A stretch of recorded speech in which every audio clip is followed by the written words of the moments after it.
자, 이번 이야기는 시청자 번개님께서 이야기 들려주실 겁니다. 번개님 또 이야기 워낙 잘하시는 분이고요. 그리고 약간의 음질이 조금 안 좋을 수 있습니다, 여러분들. 음질이라든지 아니면 소리가 조금 작을 수 있기 때문에 그 점 양해 부탁드리도록 하겠습니다. 여보세요. 오, 안녕하세요, 번개님. 네, 오늘은 잘 들리나요? 오늘은 큰데요? 감사합니다. 자, 지금 야외에 계신가요? 지금 사무실 안에 있습니다. 차 소리가 좀 들리길래. 여기가 바로 앞에가 이제 도로여서. 괜찮습니다. 네. 자, 자연의 소리라고 생각을 해주시면 될 것 같고요. 자, 오늘 번개님 저번에도 이야기 너무너무 또 무섭게 잘 들려주셨는데, 오늘 해주실 이야기는 어떤 이야기일까요? 오늘 제가 해드릴 이야기는 귀신이 나오고 그런 얘기도 아니고요, 역시나. 저는 귀신을 볼 줄 모르는 사람이기 때문에. 네. 근데 이 이야기는 저희 귀족분들께서 좀 잘 들어주셨으면 좋겠는 게, 이거는 남녀노소 불문하고 그 누구나에게도 일어날 수 있는 일이에요. 예. 그런 현실 공포입니다. 그리고 제가 원래는 오늘 메인 디시 하나랑 에피타이저로 조그만한 거 하나를 하려고 했었는데, 제가 오늘 돌비님한테 급하게 카톡을 드려서 얘기를 하나를 더 추가를 해도 되겠냐 그렇게 여쭤봐서 오늘은 총 얘기가 3개가 될 것 같고요. 네. 네, 그 중에 하나는 귀신에 관한 이야기일 수도 있습니다. 알겠습니다. 자, 도대체 어떤 일 때문에 남녀노소 그냥 다 조심해야 되는 그런 사람이 무서운 이야기가 된 건지 바로 출발을 해보도록 하겠습니다. 렛츠가! 길이십니다. 번개입니다.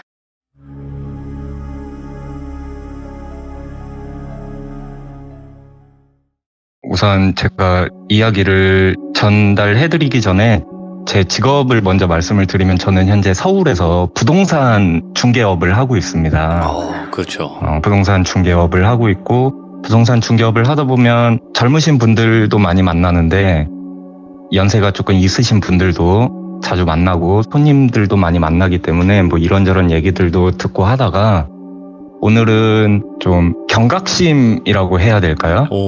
그런 거를 우리 소중하신 귀족님들에게 심어드리고 싶어서 이 이야기를 준비를 해봤습니다. 너무 좋네요. 예. 네.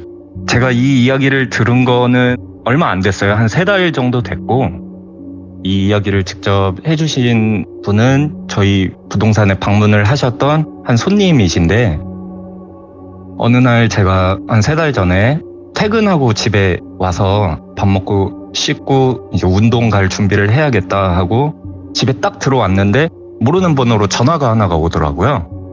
그래서 이제 전화를 받아서 여보세요? 그러니까 어느 한 여성분이 전화를 주셨는데, 거기 혹시 무슨 부동산 맞죠? 그래서 네, 맞습니다. 그러니까 혹시 제가 이거 어떤 카페에서 글을 봤는데 이 집 너무 마음에 들어서 그러는데 혹시 오늘 볼 수 있을까요? 이렇게 얘기를 하시더라고요. 근데 그때 시간이 한 6시 반에서 7시 정도 돼서 이제 해도 다 떨어졌고 저도 퇴근을 했기 때문에 지금 당장은 보기 어렵고 매일 낮에 직접 방문을 하셔서 제가 모시고 가겠다 이렇게 말씀을 드렸는데, 그 여성분께서 본인이 한 일주일에서 2주일 안으로 이사를 꼭 해야 된다. 지금 시간이 없어서 일을 하느라 너무 바빠서 낮에는 도저히 시간이 안 날 것 같은데 어떻게 오늘 좀 볼 수 없겠냐. 그렇게 말씀을 하시길래, 간혹 이 부동산 일을 하다 보면 손님 혼자 그 방을 가서 보시는 경우가 종종 있거든요. 예. 근데 그때 그 손님이 보시고 싶어 하셨던 방이 공실이었어요. 그래서 그러면 손님, 제가 지금 퇴근도 했고 시간이 너무 늦어서 원래는 안 되는데 제가 비밀번호를 알려드릴 테니 거기 공실이니까 혼자 가서 혹시 보실 수 있을까요? 제가 이렇게 여쭤봤어요. 그랬더니 이제 그 여자 손님께서 진짜 너무 죄송한데 제가 꼭 같이 가서 봐야 된다. 그렇게 말씀을 하셔서, 그렇다고 제가 거기에서 안 됩니다. 이렇게 할 수가 또 없잖아요. 이사도 얼마 안 남으셨고 저도 계약 하나 하면은 또 좋은 거니까. 그래서 그럼 알겠습니다. 그럼 제가 지금 바로 나갈 테니 몇 시까지 어느 전철역 앞에서 만나서 픽업을 해서 제가 그 방을 보여드리도록 하겠습니다 하고 이제 손님을 만나러 가요. 근데 이제 퇴근 시간이라서 차가 조금 막히더라고요. 그래서 이제 손님한테 전화를 해서 제가 한 15분 정도 걸릴 것 같습니다. 어디 카페에 들어가 계시면 제가 도착하면 전화를 드리겠습니다. 하니까 천천히 오셔도 된대요. 그래서 한 20분 조금 안 걸린 것 같아요. 이제 도착을 해서 손님을 만나서 손님을 차에 태우고 이제 집 주소를 찍어서 내비를 보니까 한 17분 정도 걸리더라고요. 근데 차가 막혀서 실제로 도착하는 데는 한 25분, 30분 정도 걸렸거든요. 그 차 안에서 아무 말 없이 가면은 저도 그렇고 손님도 그렇고 어색하잖아요. 그러니까 이제 막 이런저런 대화를 하다가 제가 한번 여쭤봤어요. 그분이 한 20대 후반이시거든요. 젊은 분이네. 그래서 좀 젊으신 분이에요. 여성분이신데 그래서 제가 이렇게 약간 장난식으로 여쭤봤어요. 혹시 혼자 가기 무서운 이유가 귀신 뭐 그런 것 때문에 무서워서 그러시냐 제가 이렇게 장난식으로 여쭤봤는데 손님이 그 얘기를 해주더라고요. 이 사건에 대해서. 때는 한 7년 전쯤일 거래요. 아마 7년 전. 그때가 이 여성분이 21살 딱 됐을 때였고 사회 초년생인데 본인이 첫 자취를 이제 하기 시작을 한 거예요. 본인이 이제 첫 자취를 해야 되는데 어려서부터 집이 조금 힘들고 사회 초년생이니까 이제 돈이 없잖아요. 그럼요. 집에서도 이제 지원해 줄 수 있는 금액이 한정적이고 많지가 않아서 우선은 월세방으로 시작을 하자. 근데 본인이 약간 집에 대한 욕심이 조금 있으셨대요. 어릴 때부터. 그래서 그래 지금 당장은 낡고 허름하고 싼 집이어도 좋으니까 무조건 나는 방 2개짜리 이상만 봐야겠다.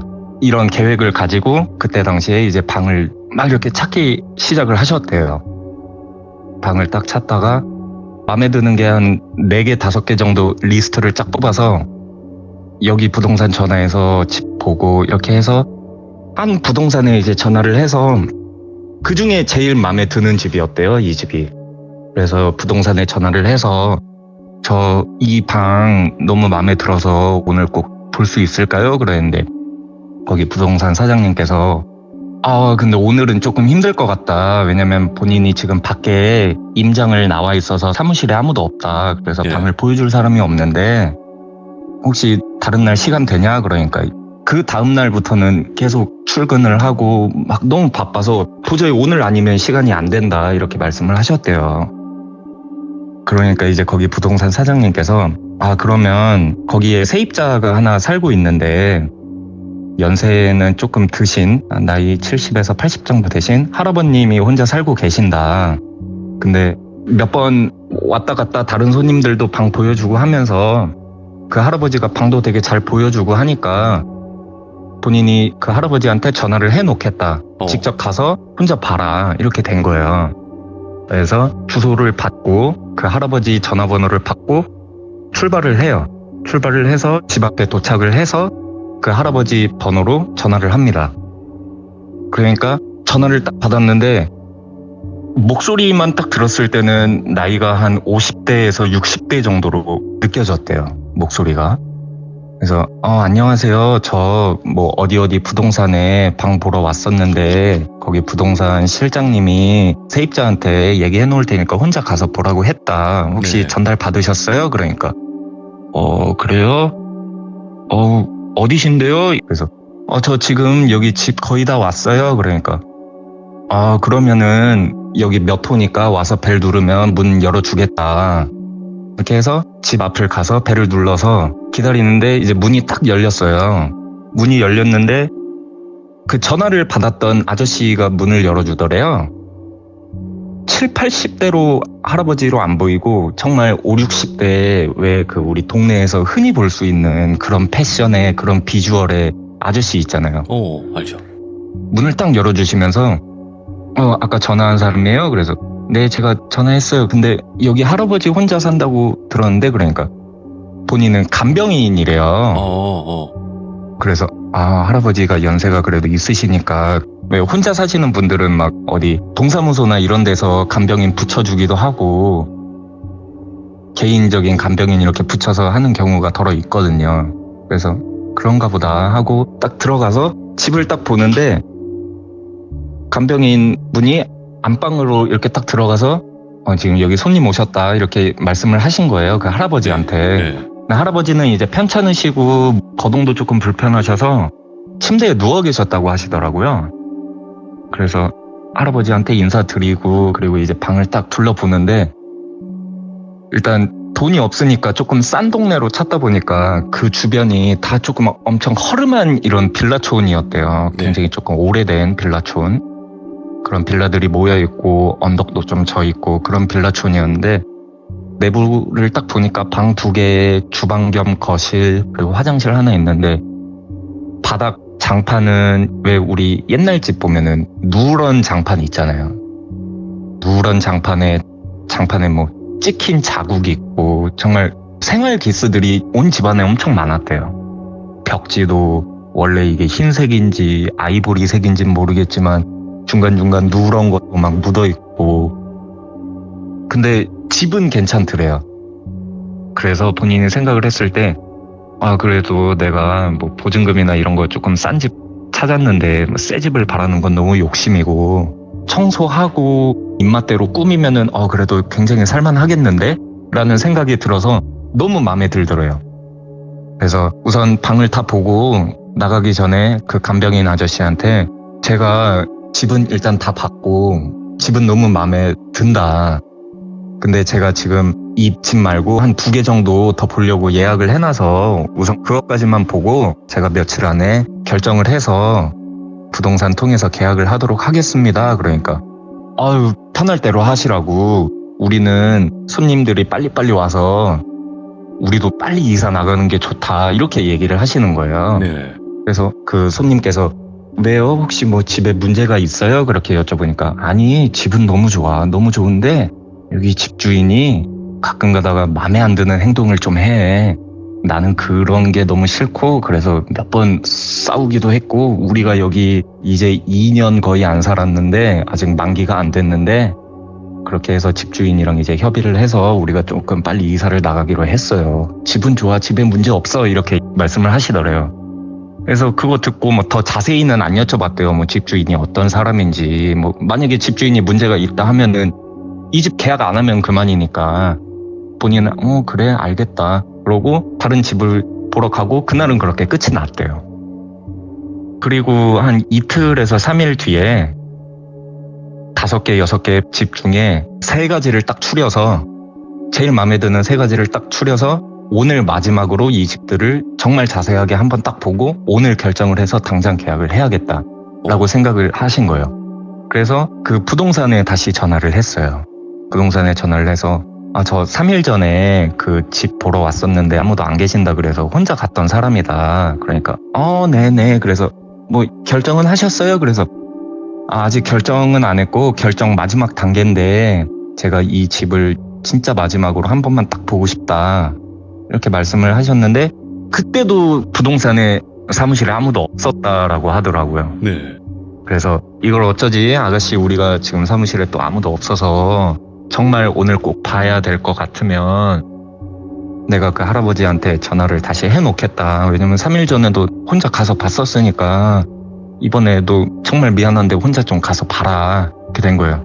근데 그 할아버지 전화번호도 알고 주소도 알고 그때 방도 보여줬으니까 오케이 알겠다. 그러면은 혼자 가서 보겠다 하고 출발을 하기 전에 미리 전화를 했대요. 할아버지한테 전화를 딱 했는데 또 그 아저씨가 받더래요. 그 나이가 조금 비교적 젊으신 전화를 딱 받아서 안녕하세요. 저 기억하세요? 저 한 3일 전에 혼자 방 보러 왔던 손님인데요. 그러니까 예. 막 이런 식으로 대답을 하시더래요. 그래서 저 오늘 마지막으로 보고 계약을 좀 하려고 하는데 혹시 지금 방문을 좀 해도 될까요? 그러니까 예, 얼마나 걸리세요? 그래서 지금 출발하면 20분 정도 걸릴 것 같아요. 그러니까 예, 알겠습니다. 그러고 딱 전화를 끊더래요. 그래서 뭐 버스 타고 조금 언덕을 걸어 올라가서 그 집 건물이 딱 눈에 들어오는데 그 건물 앞에 현관에서 어떤 아저씨가 이렇게 담배를 피면서 뒤를 돌면서 전화를 하고 있더래요. 근데 딱 이렇게 그 건물 입구로 딱딱딱딱 가면서 뒷모습을 딱 봤는데 그때 그 간병인 아저씨가 담배를 피시면서 전화를 하고 계시더래요.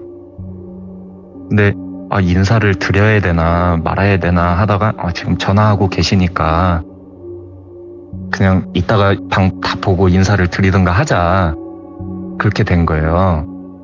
근데 출발하기 전에 이 아저씨가 비밀번호를 알려줬다고 하더라고요. 집 비밀번호를. 본인이 밖에 나가 있을 수도 있으니까 혼자 보고 가라. 대신에 할아버지한테 인사만 드리고 거동이 불편하시니까 왔다 갔다 하고 가라. 이렇게 된 거예요.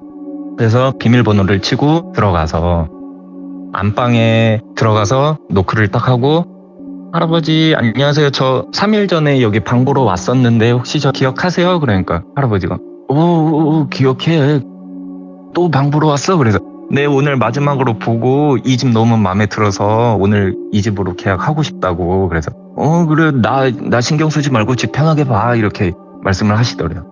그래서 알겠습니다 하고 이제 할아버지가 계신 안방부터 그냥 대충 뭐 창문 한번 열어보고 뭐 구석에 곰팡이가 핀 건 있나 없나 이런 걸 보고 그 옆에 방으로 이렇게 딱 넘어가서 또 똑같이 창문도 한번 열어보고 하는데 도어락을 누르는 소리가 나더래요.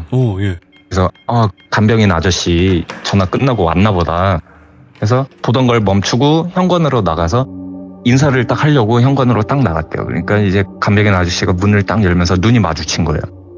그래서 안녕하세요. 저 아까 전화 드리고 여기 3일 전에 방 보러 왔던 사람이에요. 그러니까 그래요? 네. 예, 방 편하게 보세요. 이렇게 얘기를 하더래요. 마치 본인을 처음 보는 것처럼. 뭐야? 그래서 그때 약간 정신이 없으셔서 나를 기억을 못하는 건가? 이런 생각을 하고 그냥 대충 방을 이렇게 딱 보고 그래 어차피 이미 80% 이상은 이 집으로 하기로 했으니까 네.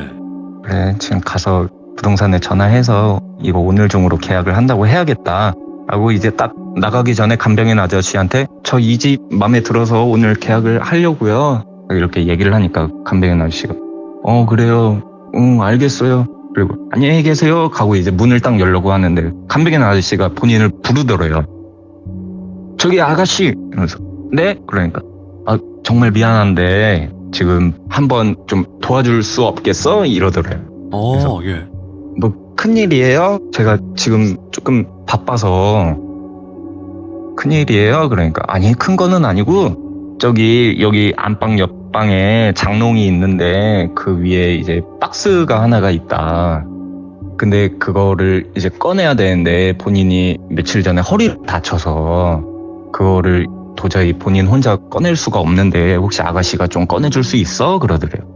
그래서 그건 뭐 꺼내는 거 일도 아니니까 딱 이렇게 방 들어가서 장롱을 딱 봤는데 보통 장롱이 성인 남자도 이렇게 까치발을 들어서 팔을 겨우 닿을 정도잖아요. 힘들지. 네, 그 위에 이제 택배 박스가 이렇게 있더래요. 그래서 그러면 이거 제가 키가 안 닿는데 혹시 뭐 밟고 올라갈 만한 거 없을까요? 그러니까 아저씨가 잠깐만 기다려. 그러더니 그 식탁에 가서 식탁에 있는 의자를 이렇게 가져오시더래요. 근데 그 의자가 본인이 그거는 아직도 기억이 난다 하더라고요. 왜 우리 옛날 집 같은 데 보면 할아버지 집 같은 데 가면 식탁 다리 4개에 테니스공 잘라서 장판에 자국 나지 말라고 이렇게 알죠. 테니스공 끼워 놓잖아요. 추억이다 진짜. 예. 그런 의자를 이렇게 딱 가져와서 장롱 앞에 세팅을 딱 해주시고 요거 밟고 올라가면은 얼추 키 맞겠지? 그래서 이 정도면 될 것 같다. 그래서 내가 요거 뒤에 등받이 부분 잡아줄 테니까 아가씨가 고생 좀 해줘 그러더래요. 그래서 알겠습니다 하고 딱 의자를 밟고 올라가서 팔을 뻗었는데 이게 장롱 조금 깊숙하게 있어서 손이 조금 간당간당하게 안 닿더래요. 그래서 이거 까치발 들면 닿겠다 하고 의자 위에서 이제 까치발을 들고 상자를 딱 잡았는데 갑자기 본인 몸이 붕 하고 뜨더래요. 붕 하고 뜨더니 그대로 이제 등부터 딱 떨어진 거예요. 등 떨어지고 머리 바닥에 쿵 찌고 근데 왜 어렸을 때 정글짐 같은 데서 놀다가 등으로 떨어지면 순간적으로 숨을 못 쉬는 거 아세요? 맞죠. 정말 이러면서 숨이 안 쉬어져요, 그게. 오. 막 이렇게 되거든요. 본인이 그 상태가 된 거예요, 이제. 이러고 있는데 내가 이거 발을 헛디뎌서 넘어졌나? 그런 생각을 하면서 이렇게 주섬주섬 일어나려고 했는데 생각을 해보니까 사람이 넘어지면 뒤에서 아가씨 괜찮아? 뭐 이런 얘기를 하는 게 맞잖아요. 예. 아무 말도 없더라는 거예요. 그래서 이제 뒤를 탁 돌아서 아저씨를 봤는데 의자는 아저씨 뒤로 넘어가 있고 아저씨가 본인을 죽일 듯이 막 이렇게 노려보고 있다라는 거예요. 그러니까 까치발을 든 순간 의자를 뒤로 확 빼버린 거예요. 그러면서 쿵 찌고 넘어지고 숨 안 쉬어지고 아저씨를 쳐다보는데 아저씨가 갑자기 본인한테 막 발길질을 하기 시작을 하는 거예요. 미친 듯이 쌍욕을 하면서 본인을 막 밟더래요. 인정사정 없이 막 그냥 속된 말로 개같이 쳐맞은 거예요, 그냥. 우와. 막 맞은 거예요. 그 20살짜리 키 160 조금 넘는 여자애가 그 50대, 60대 아저씨들은 보통 실압근이라 그러죠. 실전 압축 근육이라 해서 왜 굉장히 조금 건장하신 진짜 막 맞는 거예요. 근데 정말 도망을 가야겠다라고 생각은 드는데 이게 무서우면은 정말 몸이 그대로 굳는다. 예. 뭐 이게 상황 판단도 안 되고 나는 지금 왜 맞고 있지? 이런 생각이 들더래요. 근데 그 아저씨가 본인을 때리면서 하는 말이 이런 몸발이 여기 어떻게 알고 왔어? 막 윽박을 지르시면서 미친 여기 어떻게 왔어? 뭘 훔쳐가려고? 저기에 저거 있는 거 어떻게 알고 와? 막 이러면서 진짜 오줌을 막 지리겠더래요. 우와. 그렇게 정신없이 한 5분 정도 맞고 딱 때리는 걸 멈추더니 그 아저씨가 그래도 막 분이 안 풀렸는지 막 씩씩대더래요. 그러더니 의자를 이렇게 딱 세워서 방문을 딱 닫고 그 방문에 의자를 딱 댄 다음에 방문에 이렇게 등을 기대고 딱 앉아서 넌 콩밥으로 안 끝나? 막 이러면서 막 윽박을 지르면서 핸드폰을 딱 꺼내더래요. 예. 그러면서 어디로 전화를 하더래요. 본인은 웅크린 채로 이렇게 전화 내용을 딱 듣고 있는데 내가 지금 우리 집에서 도둑 하나 잡았어. 빨리 와, 빨리! 주소 불러주면서 여긴데 빨리 와, 이 도둑! 이러면서 그리고 한 10분도 안 있다가 경찰차가 이렇게 2대가 딱 오더래요. 예. 2대 와서 현관문을 쾅쾅쾅쾅쾅 두들기면서 경찰입니다, 문 여세요, 이렇게 해서 경찰이 딱 왔는데 그 아저씨가 넌 여기서 딱 기다려 하면서 방문을 딱 열고 현관문을 열러 나가신 거예요. 본인은 정말 아무것도 못하고 그냥 어이가 없는 거죠, 이 상황이. 어이없다는 생각도 안 했대요. 그냥 아무 생각도 안 들었대요. 그러고 있는데 이제 경찰 아저씨가 딱 보고 도둑을 잡았다 해서 왔는데 경찰이 생각하는 이미지랑은 너무 다른 상황이 눈앞에 펼쳐져 있는 거죠. 예. 도둑이라고 해서 왔는데 20살짜리 여자애는 누가 봐도 이건 도둑이 아닌 그런 형색을 하고 있는 거예요. 그래서 이제 경찰관 2분은 그 아저씨를 주방으로 격리를 시키고 경찰관 아저씨 2은 이제 방 안으로 들어와서 방문을 닫고 얘기를 했대요. 뭔 상황이냐. 그러니까 그때부터 막 눈물이 나기 시작을 하더래요. 경찰을 보고 나서. 네. 진짜 살았다. 그러면서 막 이제 얘기를 했다고 하더라고요. 한 3일 전 일부터 내가 방을 보러 왔는데 나 저 아저씨 3일 전에도 봤고 3일 전에도 여기 와서 방 봤다. 그때도 저 아저씨가 전화 직접 받았고 저 아저씨가 문 열어줬고 오늘도 나 이렇게 방 본다고 전화도 했다. 근데 갑자기 나를 으로 막 몬다 이러면서 막 그렇게 된 거예요. 이제 조금 상태가 조금 심각하다고 생각을 했으니까 경찰관들이 그럼 일단은 병원을 먼저 가는 게 급선무니 병원을 먼저 갔다가 며칠 뒤에 서해서 연락을 주겠다. 그때 이제 조사를 받으러 와라 이렇게 된 거예요. 그래서 이제 방문을 열고 딱 나가려고 하는데 주방 의자에 그 아저씨가 이렇게 앉아있고 경찰관들이 이렇게 막 얘기를 하는데 나가기 전에 그 아저씨 얼굴을 한번 딱 봤대요. 네. 근데 불과 한 10분 전만 해도 본인을 그렇게 죽일 듯이 노려보고 그렇게 막 쌍욕을 하면서 때리던 그런 얼굴은 온데간데 없고 정말 그냥 3일 전 그 얼굴로 또 돌아온 거예요. 나긋나긋하게 얘기하고. 그래서 미치겠다. 나한테 왜 이런 일이 생기냐 하면서 병원을 갈 수도 없었대요. 그냥 집에 가서 몇 날 며칠을 집 밖에 안 나왔다 하더라고요.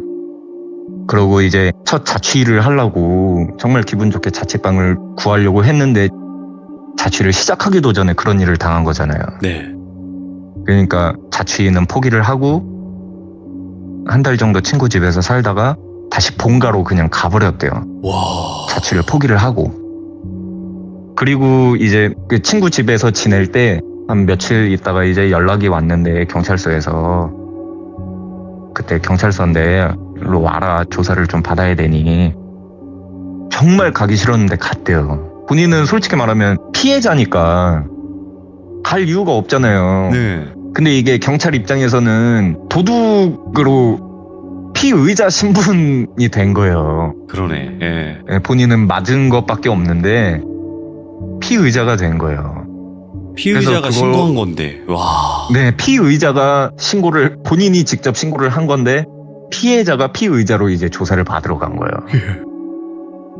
진짜 너무 어이가 없다 이러면서 갔대요. 갔는데 그동안 이제 경찰관들이 뭐 조사를 했겠죠. 그때 계셨던 할아버지한테도 여쭤보고 그 자칭 간병인이라는 사람한테도 얘기도 해보고 뭐 어떻게 하다 보니까 부동산하고도 연락을 해보고 그 집주인이랑도 연락을 했었대요, 경찰관들이. 그러면서 그 아가씨한테 해주는 얘기가 일단 이거 상황을 보니까 피의자는 아닌 것 같다. 그래서 우리가 지금 더 자세히 조사를 해봐야겠지만 이런 얘기를 조금 혹시 들었냐? 그래서 뭔 얘기 말씀하시는 거냐? 그러니까 우리가 거기 집주인이랑 전화를 직접 해봤었는데 집주인이 말하기를 거기 할아버지가 사는 건 맞는데 그 집 아들이 있다. 아들이 정신이 좀 오락가락한다. 네. 그렇게 얘기를 하더래요. 그래서 얘기를 해주는 게 충동 조절 장애. 충돌 조절 장애. 충동 조절 장애. 흔히 저희가 알고 있는 분노 조절 장애라고 하죠. 근데 그 충동 조절 장애는 분노 조절만 있는 게 아니더라고요, 보니까. 충동 조절이란 말 그대로 본인이 스스로 억제를 못 하는 거잖아요. 와. 그래서 뭐 도박 중독, 알코올 중독, 뭐 그리고 하다못해 저희가 습관적으로 뭐 손톱 물어뜯는 거 그런 거를 다 포함을 해서 충동 조절 장애라고 한대요. 근데 그분은 충동 조절 안에서 인격 장애가 있다. 그리고 그 인격 장애가 해리성 정체성 장애, 즉 다중인격이다. 이렇게 얘기를 하더래요. 그 얘기를 딱 들으니까 한 3일 전에 그게 딱 이게 퍼즐이 맞춰지는 거예요. 본인은 3일 전에 집을 보러 왔고 이 아저씨가 나한테 집을 보여줬었는데 3일 뒤에 집을 가서 보니까 처음 보는 사람 취급을 했었잖아요. 전화로도 그렇고. 근데 그 집주인이 이제 하는 얘기가 평소에는 정말 그냥 일반 동네 아저씨인데 가끔 미치는 날이 있대요. 갑자기 한순간에. 그러면은 그렇게 막 동물들을 사냥을 하고 다니고 엄마 미쳤다 진짜. 남의 집 앞에 막 이상한 짓을 하고. 그래서 집주인이랑 그것 때문에 그렇게 싸워서 협의로 이사를 나가기로 했는데 그 자칭 간병인이라는 말로는 집주인이 이상하다, 마음에 안 드는 행동을 했다, 이렇게 얘기를 했잖아요.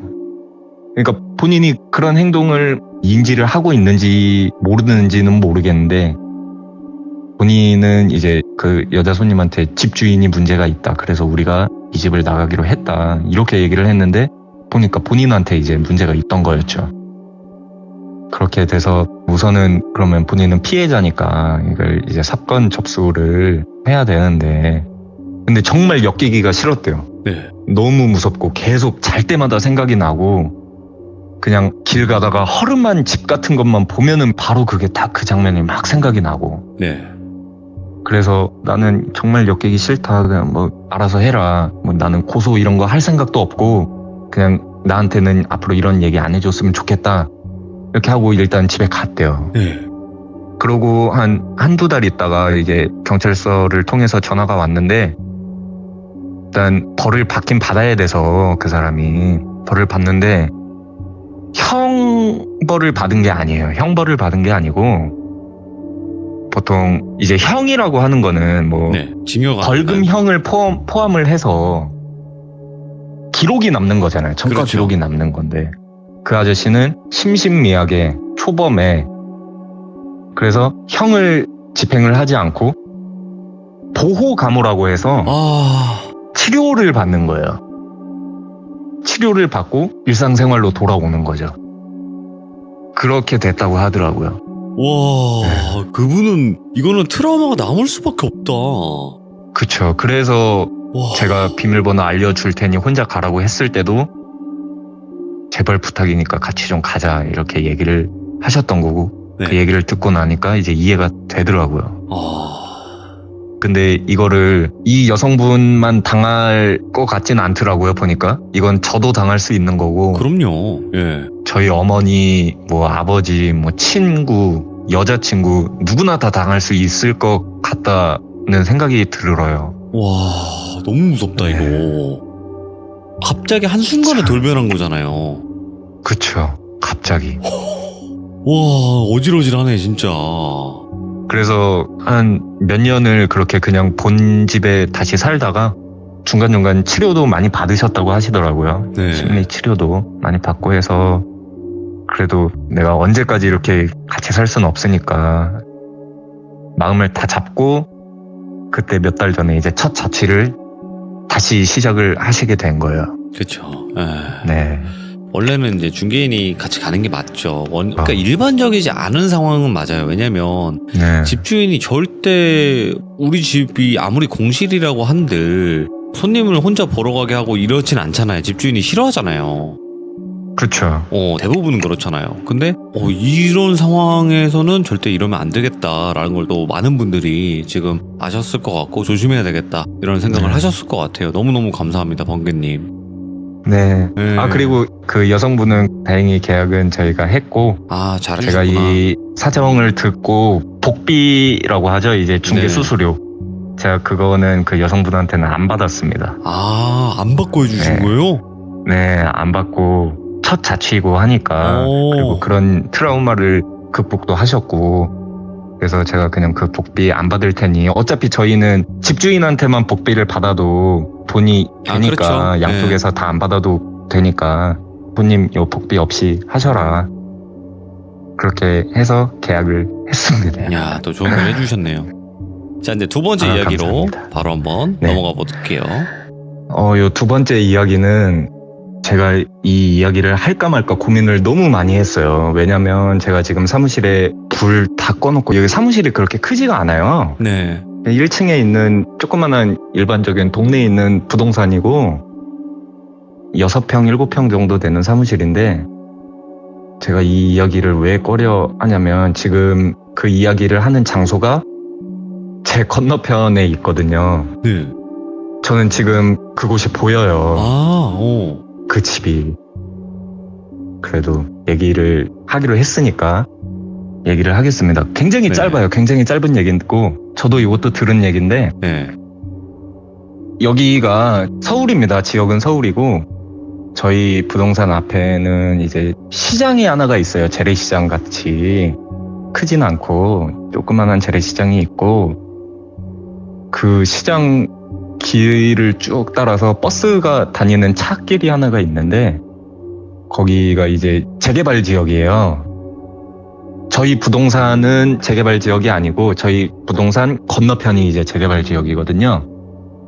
그래서 정말 판자촌 같은 곳도 아직까지 몇 군데가 있어요. 허가가 안 났는데 그냥 집을 대충 지은 곳. 근데 거기에 무당집이 엄청 많거든요. 그 시장 골목에. 근데 여기 바로 사거리 앞에 무당집이 하나가 있는데 그 무당분에 대한 얘기를 조금 하려고 합니다. 그 무당분은 그걸 뭐라 그러죠? 무당분들이 이렇게 일하시는 곳을? 당집? 네, 당집이라고 하나요? 뭐 법당? 그 이런 거? 네, 법당? 그 이렇게 네. 간판이 있고 2층에 있는 거예요. 그 법당이 2층에 있는데 지금 제 앞에도 보이는데 그 법당에서 조금 안 떨어진 걸어서 한 5분 정도 가면은 그 무당분이 실제 거주하시는 집이 있는데 원래 그 집에 어떤 남자 한 분이 들어가셨어요. 예전에. 저희가 계약을 한 건 아니고 요 금방 부동산 사람들끼리는 다 아니까 이런저런 얘기를 하는데 거기에 남자 하나가 들어가서 살다가 몇 달 지나니까 계속 집주인한테 귀신이 보인다. 집에서 본인은 그냥 일반인인데 집에 귀신이 있다. 귀신을 너무 많이 보고 너무 많이 시달린다는 거예요. 그러다가 그분이 무당이 되셨어요. 그 집에서. 그래서 거기로 이제 손님들이 와서 뭐 점도 보고 하는데 또 그 집주인 분이 크리스찬이시거든요. 그래서 나는 그 꼴 못 본다. 나가. 이렇게 된 거예요. 어쩔 수 없죠. 나가야죠. 근데 딱 나가고 한 몇 주 정도 공실로 있다가 저희 사무실 앞을 이렇게 사무실 문을 이렇게 항상 열어놓거든요. 날씨 좋을 때. 근데 이제 저희 대표님이 이렇게 딱 계셨는데 어느 한 여자분이 딱 이렇게 가더니 저희 대표님을 보고 내가 지금 당신을 보는데 당신 주변에는 꽃의 기운이 너무 막 이렇게 생그러운 꽃들이 너무 막 이렇게 보인다. 당신은 정말 요 근래에 뭐 준비하는 거 있으면 너 잘 될 거다. 이렇게 말씀을 하고 가시더래요. 네. 그러고 그 말씀을 하시고 며칠 안 있다가 그 무당분이 제가 지금 근무를 하는 부동산에 오셨대요. 오셔서 무슨 방이라고 얘기도 안 했대요. 그 귀신 나온다는 집을 딱 찾으면서 나 이 집으로 계약할게. 오호. 이렇게 말씀을 하시더래요. 그게 올해 초거든요. 올해 초였고 근데 저희 대표님이 조금 심성이 굉장히 고우신 분이셔서 말씀을 드렸대요. 거기가 일반인이 들어가서 귀신을 많이 보고 무당이 돼서 나온 집이다. 네. 그러니까 알아. 그래서 들어가는 거야. 이렇게 말씀을 하시더래요.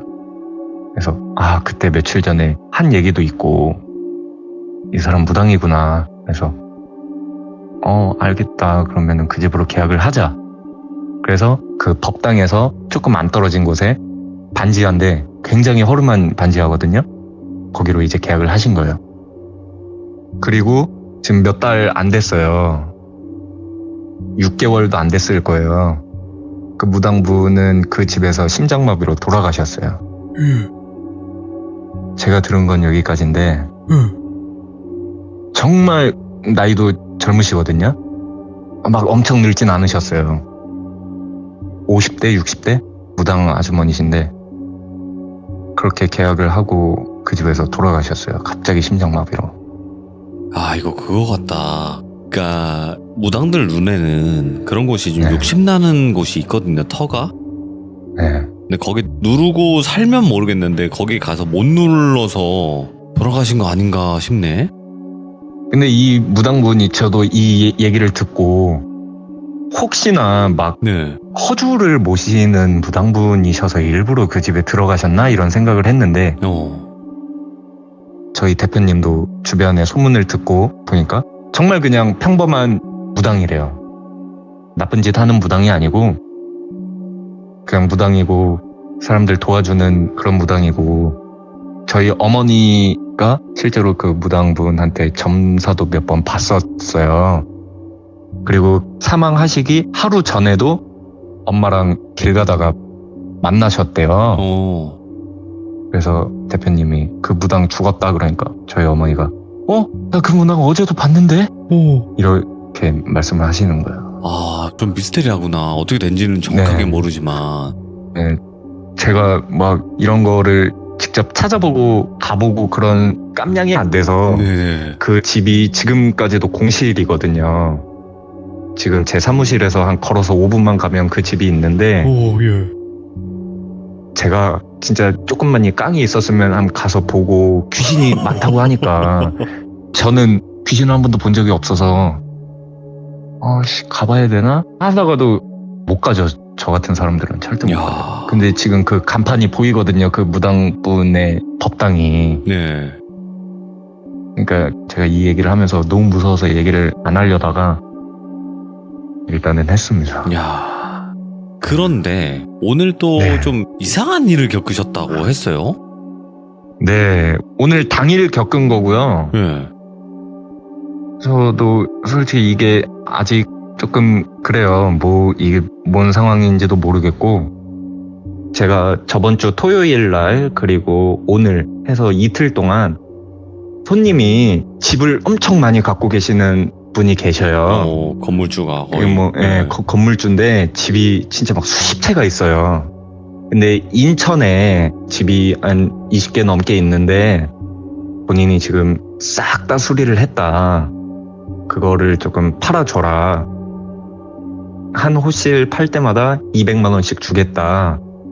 그러니까 와씨 이거 2개만 팔아도 월급 절반이네. 막 이런 생각을 하면서 머리를 딱 굴리면서 이제 토요일 날 먼저 갔어요. 토요일 날 가서 한 열 몇 군데 돌고 겨울이니까 해가 좀 빨리 져서 네. 그날 다 못 돌고 서울을 다시 와서 오늘 아침에 이제 딱 다시 간 거죠. 차를 타고 딱 도착을 해서 네. 쫙 이렇게 돌고 이제 마지막 한 집을 딱 찍고 가면 되는데 이 마지막 한 집을 딱 들어갔어요. 딱 들어가는데 굉장히 집들이 그 열 몇 개가 다 정말 이렇게 허름한 빌라예요. 네. 정말 허름한 빌라인데 그 중에 한 호실이 이제 이 사장님 건 거죠. 근데 내부를 딱 들어가면 정말 신축 그냥 내부를 싹 뜯어 고친 거예요. 건물 인테리어를 싹 외관 했구나. 빼고 네, 인테리어가 완전 싹 바뀐 거예요. 그래서 야 이거를 이렇게까지 집이 바뀔 수 있구나. 그래서 이제 사진을 다 찍고 마지막 집까지 가서 비밀번호 치고 다 공실이니까 사진을 딱 찍고 나왔어요. 나와서 이거 사무실 가서 사진 작업해서 뭐 매물 위치랑 이런 거 딱 써서 광고를 올려야지 하고 차에 딱 내려왔는데 제가 위에다가 지갑을 두고 온 거예요. 이제 오. 사진 찍으려고 지갑을 싱크대 위에 놨었는데 그걸 그대로 두고 내려온 거예요. 그래서 아이씨 하고 다시 올라가서 비밀번호를 띠띠띠띠 치고 탁 연 다음에 지갑을 딱 챙겨서 다시 나왔죠. 그리고 1층까지 다시 내려왔는데 생각해보니까 창문이 어느 방향으로 나 있는지 이거를 체크를 안 한 거예요. 그거를 해야 이제 광고에서 뭐 해가 잘 들어오는 위치 뭐 이런 거를 쓰니까. 그래서 아씨 또 올라가야 되네 하고 세 번째 올라갔죠. 올라가서 비밀번호를 치고 방향을 안방 기준으로 창이 크게 나 있으니까 딱 해서 오케이 정남향 이 집은 해 잘 들어와 하고 딱 나가려는데 도어락이 말을 안 듣더라고요.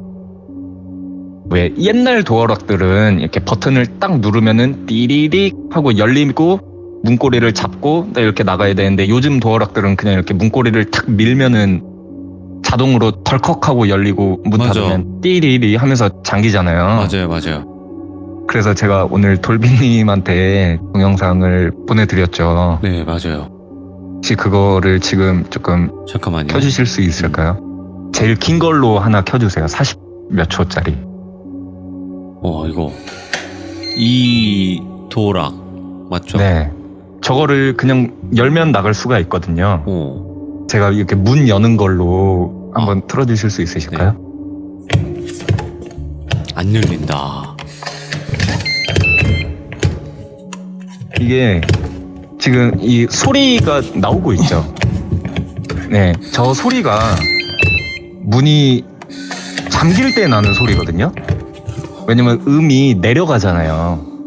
띠리리 하면서. 보통 열 때랑 잠길 때랑은 달라요. 열릴 때는 띠리리 하고 잠길 때는 띠리리 이렇게 되는데 저 버튼을 눌러도 잠기고 밀면 안 열리고 제가 이 안에서 한 40분을 이러고 갇혀 있었어요. 와.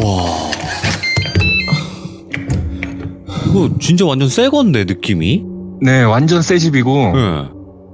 제가 여기를 한 3번 정도 왔다 갔다를 했을 땐 아무 그것도 없었는데 마지막에 다 하고 나가려고 할 때 저렇게 된 거예요. 제가 네. 그래서 한 40분을 저 안에 갇혀 있었거든요. 그러다가 이제 마지막에 그 문 앞에 서서 막 혼잣말로 막 빌었어요. 죄송합니다. 2번 다시 안 오겠습니다. 진짜 미안합니다. 진짜 제발 한 번만요. 저 나가면 2번 다시 안 올게요. 저 어차피 인천 안 살아요. 제발요. 제발요. 하고 그렇게 하고 마지막으로 시도를 했죠. 그 동영상이 이제 제가 돌비님한테 마지막으로 보내드린 동영상이거든요.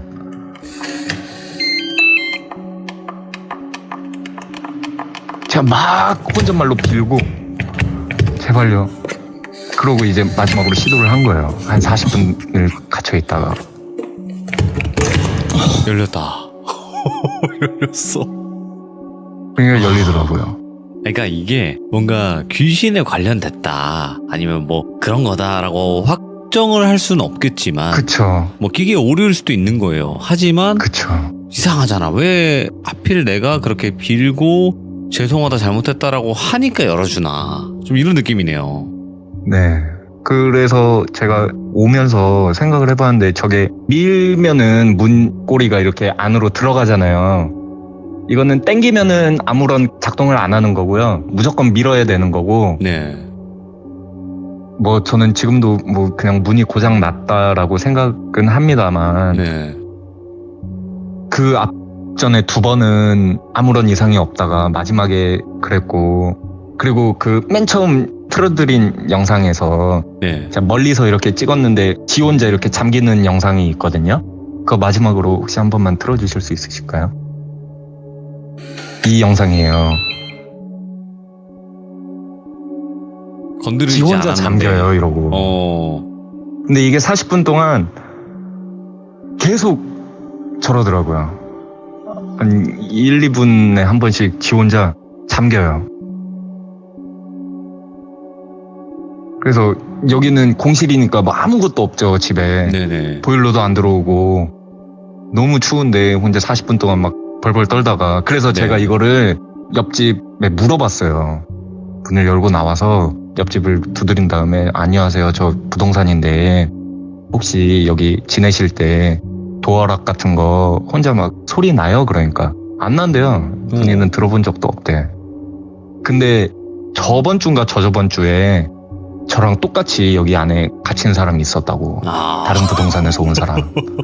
그 사람도 갇혔는데 너무 시끄러워서 막 문 계속 쾅쾅쾅쾅 하니까 부인이 나와서 그 옆집에 이렇게 했는데 부인 좀 막 살려달라고 지금 문이 안 열린다고. 네. 그래서 막 낑낑낑낑 하다가 결국에는 어떻게 하다가 열긴 열었다고 하더라고요. 네. 자, 오늘 여러 가지로 정말 많은 일도 있었고 지금 또 그 곳에 계시기도 한 상태인데 정말 또 소름 끼치는 이야기들이 많았어요. 그리고 첫 번째 이야기 같은 경우는 정말 조심해야 되겠다 이거. 그쵸. 네, 사람이 겉만 봐서는 아무것도 몰라요 진짜. 누구에게나 일어날 수 있고 네. 지금 어디선가 또 일어나고 있을 수도 있어요. 맞아요. 네. 근데 네. 정말 억울하겠는데? 내가 피해자인데 많이 피의자로 억울하죠. 신고를 당한다는 거 어이가 없을 것 같아요 진짜로. 네. 와, 근데 진짜 조심해야 돼요. 이거는 내가 당할 수도 있다고 생각을 하고 내 주변 가족, 지인이 다 당할 수도 있다고 생각을 하면 좀 더 조심할 수 있을 것 같다는 생각이 들었어요. 네. 오늘 공대님 정말 이야기 잘해주셨어요. 중간중간 연기도 잘해주셔가지고 아닙니다. 감사합니다. 더 몰입이 잘 됐던 것 같아요. 정말 감사해요, 재밌게 공대님. 들어주셔서 감사합니다. 네, 고맙습니다. 다음번에 다른 이야기로 찾아와 주세요. 네, 알겠습니다. 고맙습니다. 네. 와, 근데 정말 조심해야 되겠네요. 예, 그러니까 그 사람이 나쁜 사람, 뭐 좋은 사람 이런 걸 다 떠나서 한순간에 돌변하면 진짜 그거는 어떻게 할 수가 없다라는 게 또 느껴질 만큼 정말 무서운 이야기였던 것 같습니다. 역시나 귀신보단 사람이 훨씬 더 무섭다. 이렇게 알고 계시면 좋을 것 같아요. 시청해주신 모든 분들 감사드립니다. 고맙습니다. 자, 이번 이야기는 시청자 헬릭스님께서 정말 오랜만에 찾아와 주셨습니다.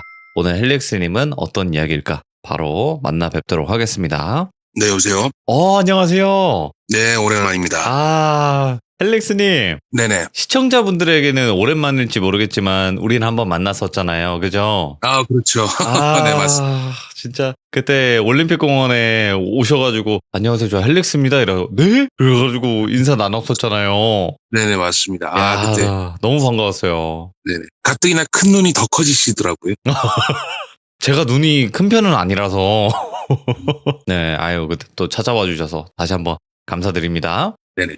자, 오늘 헬렉스님께서 또 오랜만에 다시 와주셨는데, 오늘 해주실 이야기가 좀 여러 가지 이야기가 많이 섞여 있는 듯한 장르인 것 같아요. 네, 맞습니다. 이 이야기의 시초 자체가 이제 뭐 백그라운드를 말씀드리면 제가 20대 때도 잠깐 그랬지만 다시 이제 바이크를 타게 됐어요. 오토바이를. 네, 오토바이를. 20대는 VF나 뭐 이런 거 타고 그러다가 근데 갔다 오고 정신 차리고 이제 쭉 오다가 다시 바이크를 좀 이제 취미 삼아서 타기 시작을 했는데 이제 거기에 이제 같이 타시는 형님 한 분이 계시는데 술 한잔 하면서 얘기를 했죠. 혹시 무서운 얘기 없냐? 그러니까 너 뭐 하는 놈이냐? 왜 물어봐? 그래서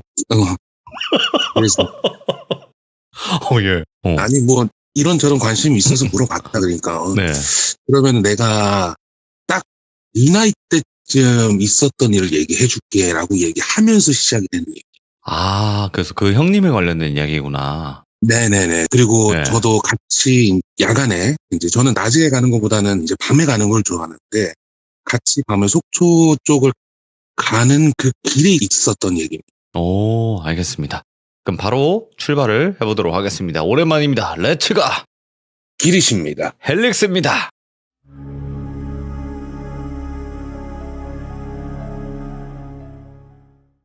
이게 지금으로 치면은 시간은 한 20년 정도 전 얘기일 거예요. 그분이 50대 중반 정도 됐으니까. 이제 30대 중반쯤의 얘기였는데, 뭐 잘 아시겠지만 지금도 좀 비싼 취미 중에 하나인 이제 오토바이 타는 것 자체가 뭐 그때는 더 비쌌겠죠. 네. 시대는 이제 2000년대지만 나름 무더운 여름이 오기 전 6월 말에서 7월 초라고 얘기를 했습니다. 저처럼 이제 야간에 움직이는 걸 좋아하고 또 이제 장거리로 왔다 갔다 하는 걸 좋아하는 그분 입장에선 야간에 가는 거를 즐기지만 또 야간에 가는 것 자체가 또 굉장히 부담이잖아요. 밤에 운전을 해야 되고 또 장거리에다가 일반 도로도 아니라 또 산길을 또 갈 수 있으니까. 그래서 같이 타시는 분들 중에서 한 3명 정도를 추려서 라이딩을 갔는데 아마 배달하시는 분들이나 이제 오토바이 타시는 분들 주변에서 봤을 때 아마 보셨을 거예요. 그 헬멧 옆에 조그만한 뭐 이렇게 달고 다니시는 분들이 계시거든요. 그게 이제 세나라고 요즘은 표현하는데 인터콤이에요. 이제 서로 연결을 해놔서 전화처럼 서로 연결해서 커뮤니케이션을 할 수 있게 일종의 무전기 같은 건데 보통은 제일 선두에 이제 좀 경력이 있고 소위 말해서 좀 크고 웅장하고 스타일 나오는 보통 대장이 맨 앞에 서고 맨 뒤는 두 번째, 세 번째 정도 사이즈가 되시는 분들이 앞뒤로 싸고 그 중간에 사람들이 타는 형태인데 이제 사람이 적고 야간이다 보니까 거리를 벌릴 수밖에 없어요. 위험하니까 사고가 나면. 한 20-30m 정도로 이제 강원도 속초 쪽을 가는 길을 가고 있었던 중이었습니다. 물론 저도 그 당시의 현장을 가봤고요. 네. 근데 이제 좀 자세하게 말씀드리면 어딘지 특정이 될 것 같아서 그냥 여기까지만 표현하는 걸로 하고. 그래서 안전제의를 표방하시는 분들이어서 서로 인터폰으로 연결을 다 해놓고 거리도 띄우고 불도 막 들어오게 해놓고 이렇게 서서히 바람을 즐기고 있었는데 맨 앞에 있었던 이분의 이름을 그냥 할리 형이라고 하겠습니다. 할리 데이비슨. 네. 할리 데이비슨을 모르는데 그 로드킹이라는 모델이 있는데 정말 우리 지나가다가 보면 와 저거 뭐야 할 정도로 좀 크고 웅장한 사운드와 몸체를 가진 오토바이를 모시는 분인데 이제 이 할리 형이 선두에서 운전을 하고 있었는데 산 쪽으로 가면은 이제 그 커브라든지 내리막이나 오르막 그리고 노면이 좋지 않은 데가 있기 때문에 사전에 그거를 미리미리 얘기를 해주거든. 앞에 노면 뭐 안 좋아, 그 커브 뭐 이런 식으로 미리미리 얘기를 해줘서 뒤에 사람들이 준비를 하는데 우측 그 커브 지역을 지나려고 하는 순간 네. 이 할리 형이 오른쪽으로 쓰러지면서 슬립을 하게 됩니다.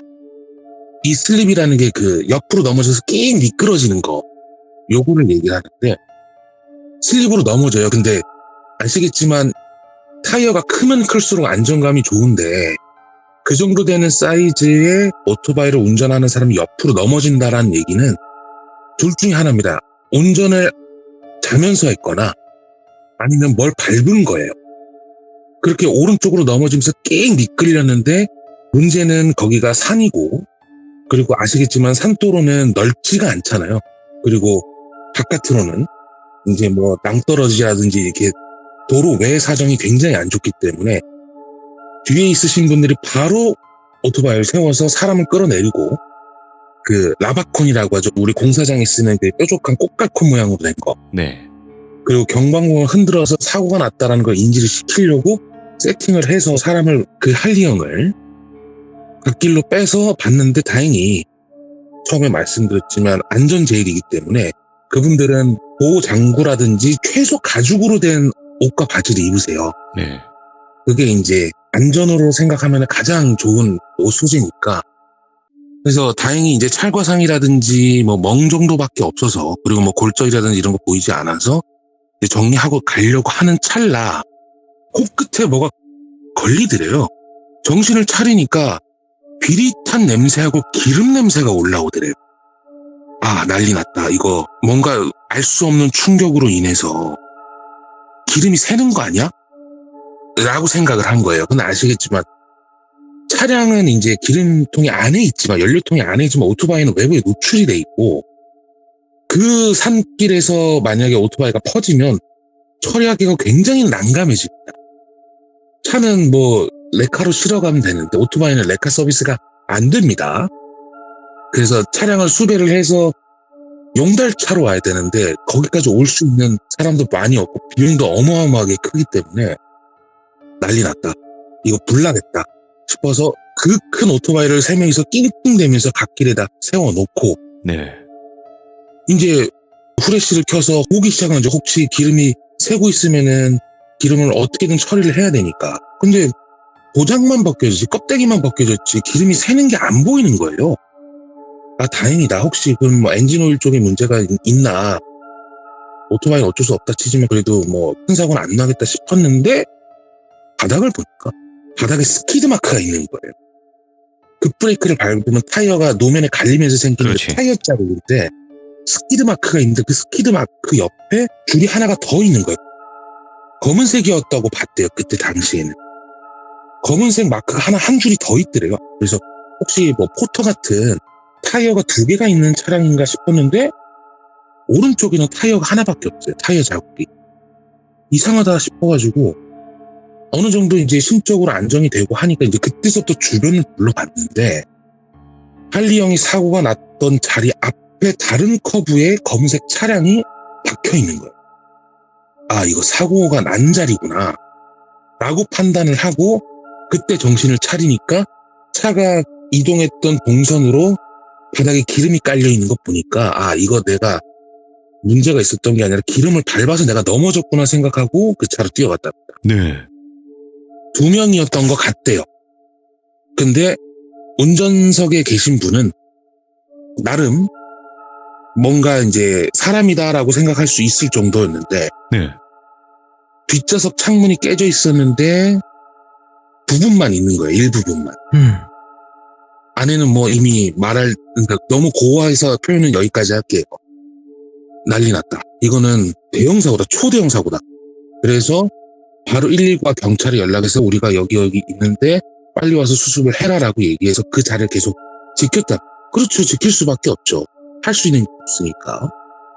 결국 경찰이 오고 이것저것 뭐 얘기도 하고 조사도 하고 근데 이 사람은 뭐 블랙박스 다 있고 넘어졌었고 뭐 이거를 보니까 또 사고는 또 혼자 났고 그러니까 이제 이분은 그냥 그때 당시 상황만 간단하게 조사 증언만 하고 사고 뒷수습은 다 끝나고 갔는데, 문제는 이제 할리 형이 크진 않지만 사고가 난 상태이기 때문에 신체적 정신적 데미지가 분명히 있을 거란 말이죠. 네. 그래서 중간에 스탑하고 근처에 가까운 도시에 들어가서, 숙박업소 들어가서 하룻밤 자고 정비 간단하게 하고 올라가자라고 판단을 해서 하룻밤을 이제 목적지인 속초가 아닌 다른 곳에 가서 이제 숙박을 하고 있는데, 이게 저도 뭐 최근에 간단한 접촉사고가 있긴 했지만 아마 교통사고를 한 번에도 겪어보신 분들 알 거예요. 첫날, 둘째 날까지는 그렇게까지 데미지가 오지 않습니다.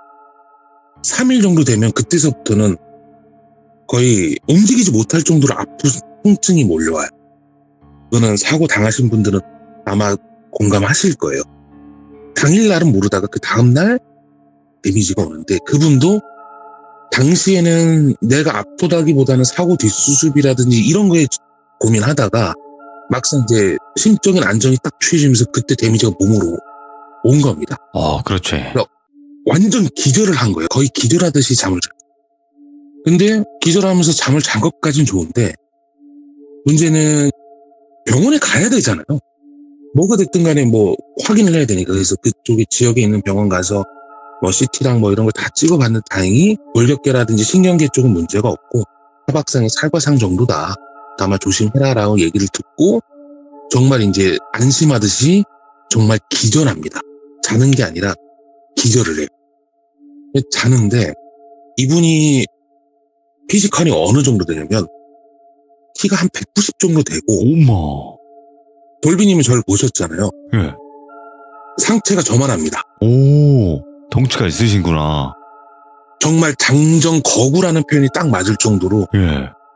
정말 어마무시하게 크신 분인데 기절한 거예요. 그냥 기절해서 자는데, 이분도 또 좀 기가 세신 분이라서 그런 거를 잘 모르시는 분인데 꿈인지 가위인지 모르는 일이 숙박업소에서 있었대요. 그래서 형님 뭡니까?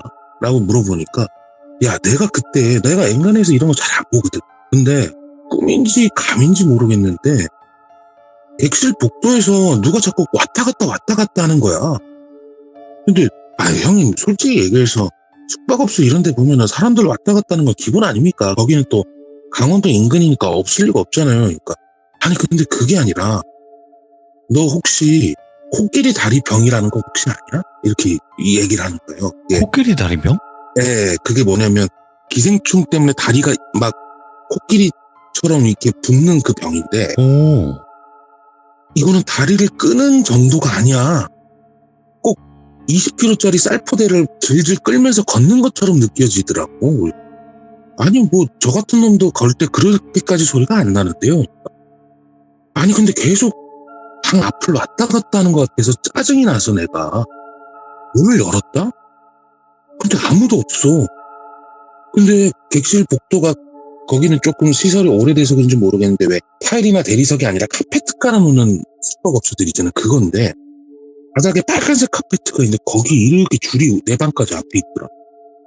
근데 뭐 청소를 안 했겠지 아니면 거기 디자인인갑지 생각하고 뒤를 돌았는데 내 눈앞에 배꼽이 보이더라. 배꼽이요? 그러니까 아니 눈앞에 배꼽이 보여. 근데 다리가 옆에 있어. 왜 무슨 말씀이세요? 난 지금 이해가 안 되는데 형님? 내 눈앞에 배꼽이 보이네. 배꼽인 것 같아. 사람 몸 중에서 이렇게 뽕 하고 이렇게 구멍 뚫려 있는 데는 배꼽밖에 없잖아. 그리고 왜 참외 배꼽이라 그래서 좀 튀어나온 배꼽들 있잖아요. 참외 배꼽인데 다리가 옆에 있어.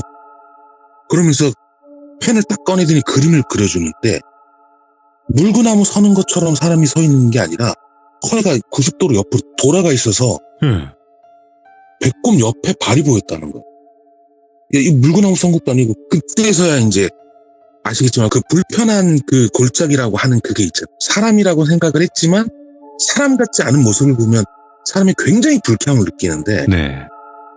뭐야 이씨 하고 발로 차려고 하는 순간 사라지더래요. 거의 뭐 본능적으로 반응한 것 같아요. 그분 조금 이제 화가 좀 많으십니다. 그리고 깼는데 내가 좀 힘든 걸 많이 보고 사고 현장 자체가 힘든 걸 많이 보고 내가 심적으로 많이 피곤했구나 하고 그냥 속된 말로 그냥 씹은 거예요. 에이 그냥 뭐 그런 거겠지 하고 그냥 스스로 이제 정당화를 시키고 어느 정도 이제 몸도 회복이 되겠다라고 싶어서 이제 서울로 올라왔답니다. 다만 오토바이가 상태가 어떤지 모르니까 조심히 끌고 가려고 했는데 네. 도저히 무서워서 못 하겠더래요. 그래서 그냥 용달차를 부릅니다. 불러서 태워서 보내고 자기는 이제 버스로 대중교통으로 이동을 했는데 이제 여기 주소에 가시면은 여기 오토바이 되는 데 있으니까 여기 카바 씌워주세요 라고까지 얘기를 하고 했는데 이제 딱 봐도 사고 난 차량인지 보이잖아요. 그 기사 아저씨가. 그래서 잘 갖다 드리겠습니다 라고 얘기하고 서울로 올라와서 한동안은 오토바이에 옷자도 생각이 안 나더래요. 당연하겠죠. 사고가 났으니까 거기에다가 또 사고 현장을 보고 그래서 그냥 카바 씌워놓은 채로 그냥 당분간은 몸이나 추스리자라는 생각으로 하고 지내왔는데 집에 와서 오토바이 생각도 안 나고 또 정비를 받아야 되기 때문에 커버 씌워놓은 채로 이제 하루 이틀 있는 그 와중에 그분이 빌라 사셨대요. 좀 작은 한 3, 4층 정도 되는 빌라가 있었고 1층 한쪽이 주차장처럼 돼 있어서 거기다 댔는데 거기 관리인 아저씨가 띵동 하고 초인종을 누르더래요. 그래서 누구세요? 그러니까 아 예 여기 경비예요. 그러니까 아 예 안녕하세요. 문을 딱 열어줬는데 저기 사장님 혹시 요즘에 냄새 때문에 좀 민원이 많아서 그러니까 요즘 뭐 쓰레기 버리거나 뭐 이런 거 좀 조심해서 처리 좀 해주세요 라고 얘기하는 거예요. 근데 이 얘기를 했던 게 그분이 이제 자가 정비를 어느 정도 할 줄 아셔서 이제 막 기름 뭐 엔진오일 갈고 이러면은 좀 폐쇄적인 공간에 기름 냄새가 좀 나잖아요. 그런 것 때문에 아 혹시 또 내가 갔다 왔다 뭐 얘기가 들리니까 민원 넣지 않게 하려고 좀 처리를 하라는구나 라고 생각을 했답니다.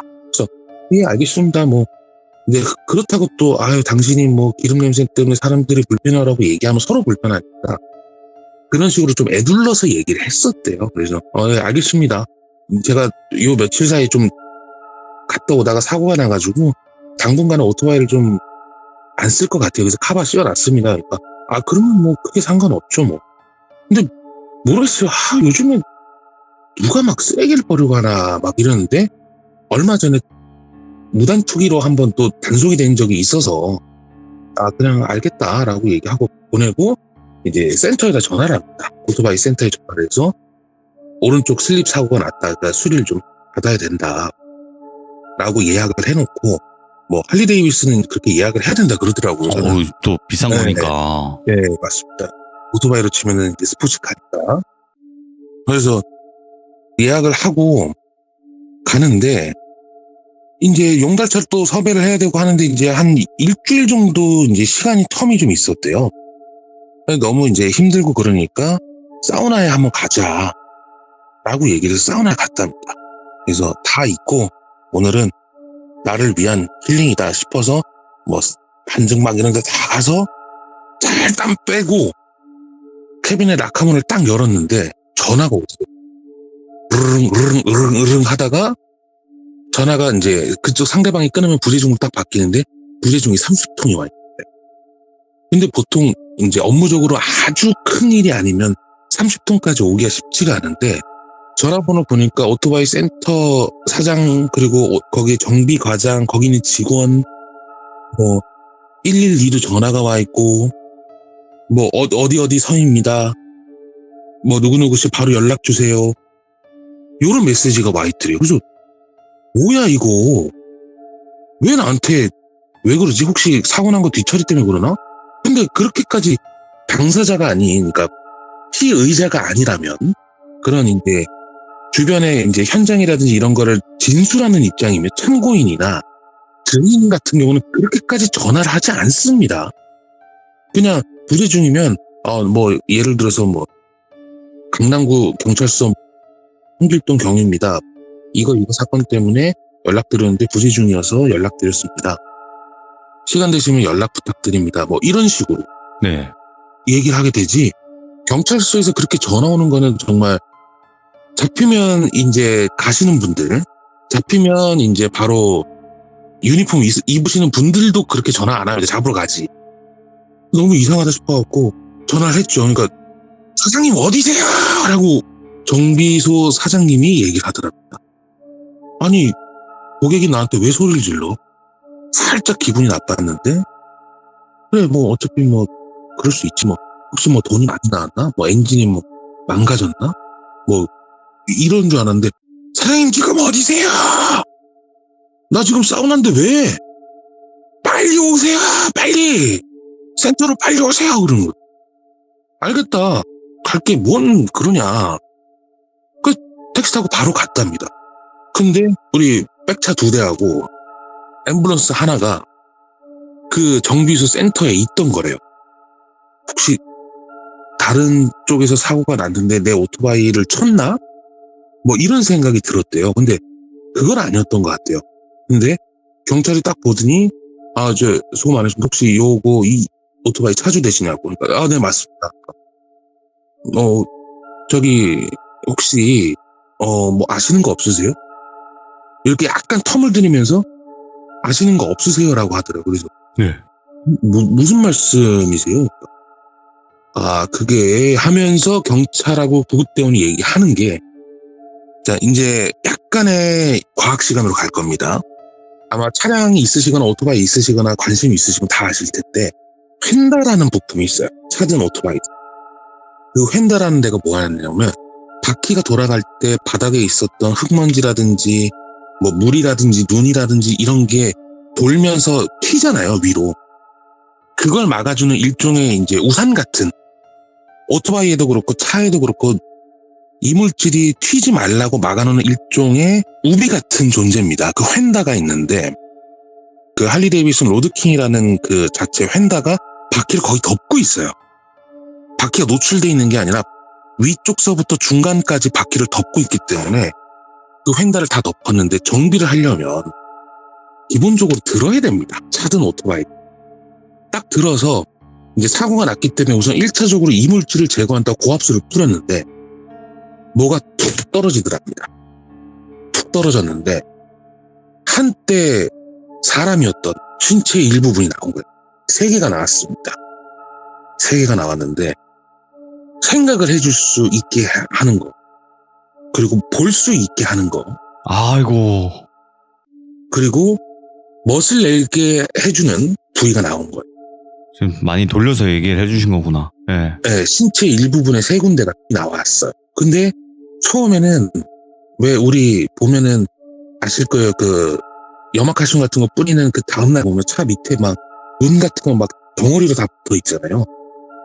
그랬다라고 생각을 했답니다. 왜냐면 휀다가 워낙 크니까. 이물질이 쌓이다 보면은 거기에 덩어리로 뭉쳐있는 경우들이 꽤 있거든요. 그런데 툭 떨어졌는데 이상한 냄새가 나더래요. 그럴 수 있습니다. 보통은 바닥에 있는 흙먼지라든지 타르나 뭐 매연이나 뭉치게 되면 냄새가 나는데 그 냄새가 아니더래요. 썩는 냄새들을. 그래서 자세히 보니 머리카락이 보이니까 센터에서 기술초풍하고 전화를 한 거였어. 근데 전화를 안 받지. 사우나에 있다 보니까 전화는 안 받지. 그렇다고 이거를 그냥 넘길 수는 없거든요. 네. 그 어떤 경우에도 그냥 넘길 수 없기 때문에 112에 신고를 하니까 경찰이 119에다가 이제 요청을 해서 앰뷸런스랑 같이 온 거예요. 그리고 조사를 하는데 사실은 뭐 이러이러한 일이 있었다라고 당시 사고 났던 정황을 얘기를 했답니다. 근데 이게 당사자가 아니다 보니까 지역은 다르잖아요. 한쪽은 강원도고 한쪽은 서울이니까 지역이 다르기 때문에 참고인이나 뭐 이제 증인으로 오는 거는 뭐 굳이 연락을 안 한다 그러더라고요. 서끼리. 경찰서도 연락을 안 했는데 그 사실을 모르고 있다가 사실은 이러이러한 일이 있어서 그때 당시에 출동했던 그 담당 경찰이 강원도 무슨 시 무슨 서의 홍길동입니다 라고 얘기를 하니까 잠깐 기다려보세요 라고 얘기하고 전화를 하니까 사건 접수가 됐던 게 확인이 되고 그때 당시에 조서나 진술서가 있으니까 이 사람은 크게 문제가 아니구나 라고 얘기를 했는데 너무 찝찝하잖아요. 보통 우리가 사고 난 차량도 중고차로 살 때 꺼려지는데 우리 흔히들 이제 귀중님들은 다 아시잖아요. 왜 안 좋은 일이 있었던 매물이라든지 이런 거는 솔직히 지금 들으시는 분들은 거의 쳐다도 안 볼 거라고 생각을 합니다. 네. 근데 이거는 이상하잖아요. 경우가 다르잖아요. 뭐 극단적인 뭐 그런 것도 아니고. 그래서 이제 어떻게든 정리를 했답니다. 이거 도저히 타지를 못하겠대요. 뭐 누구나 그럴 겁니다. 그래서 센터 쪽에서도 막고 있는 것 자체를 오토바이를 보관하는 것도 거부를 하더래요. 네. 그럴 수밖에 없겠죠. 그래서 결국은 운행하는데 지장 없다라는 진단 받고 끌고 왔는데 본인도 정리 안 가는 거예요, 이제. 아. 그래서 뚜껑 씌워놓고 커버 씌워놓고 집 주차장에 놔뒀는데 혼자 못 있겠더랍니다. 그 집에. 자기 집에 혼자 못 있어서 그때 당시에 이제 같이 다니던 친했던 동생을 불러서 야, 그때 나 이거 사고 난 소식 들었지? 우리 집으로 그냥 고기나 먹으러 와라. 그래서 불렀는데 이것저것 얘기를 하는데 아유 고생 많으셨겠네요. 힘드셨겠네요.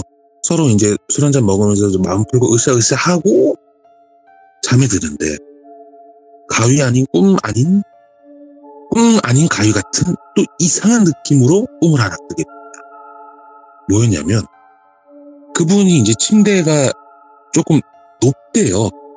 프레임 자체가 좀 높아서 퀸 사이즈로 프레임이 좀 높은 침대를 사용하셨는데 웬 여자분이 머리가 길었대요.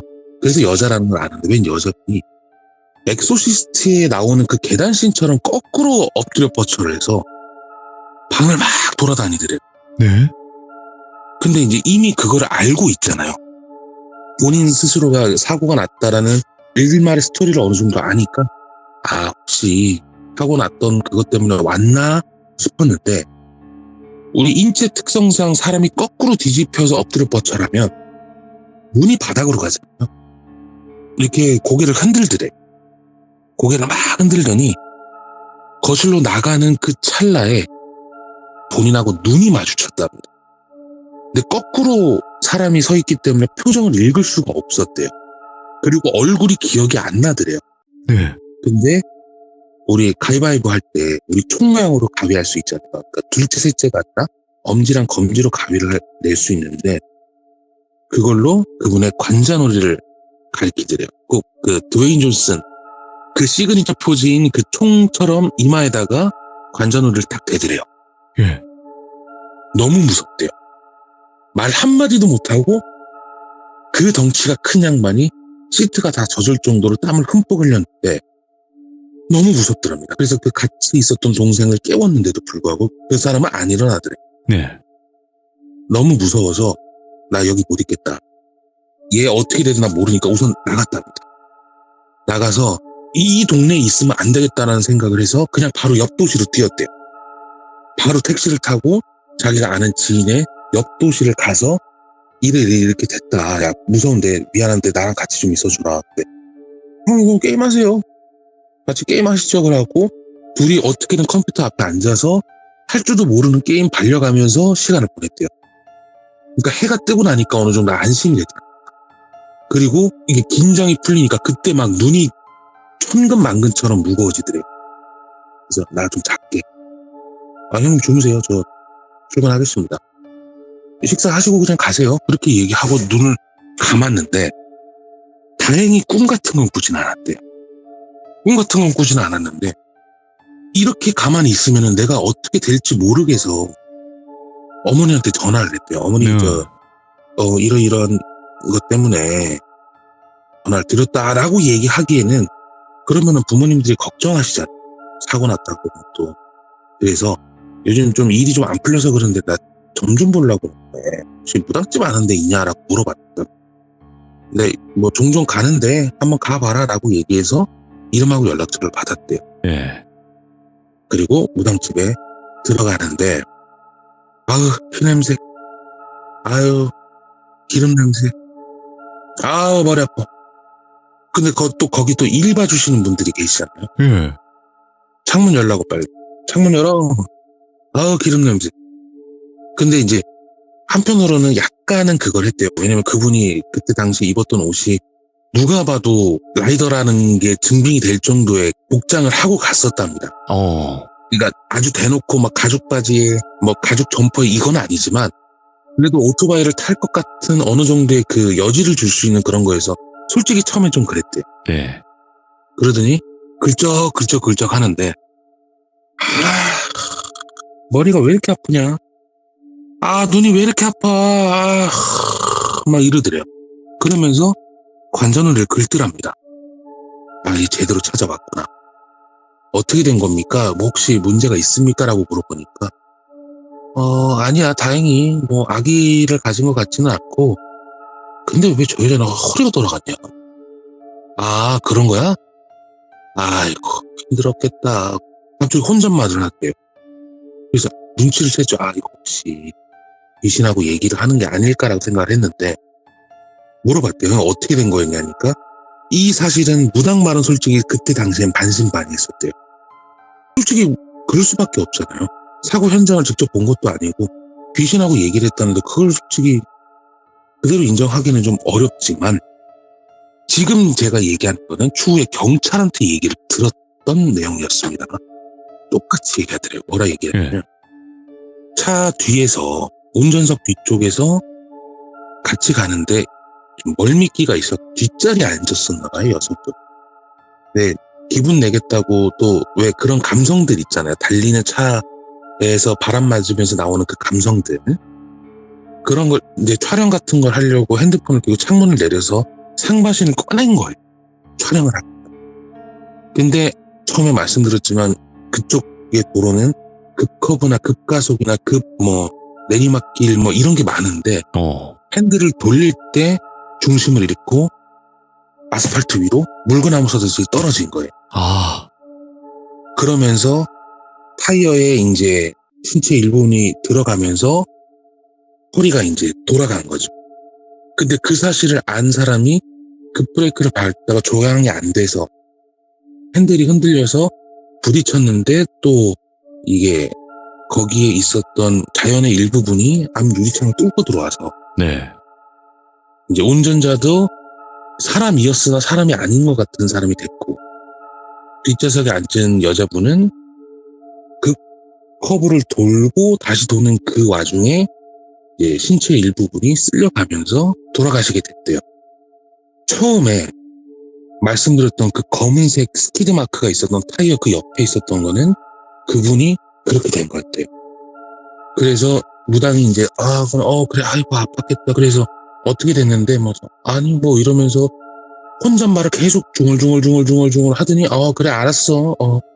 내가 잘 빌어줄 테니까 너무 걱정하지 말고 올라가 라고 얘기를 하더니 총각 갔어 라고 얘기를 하더래요.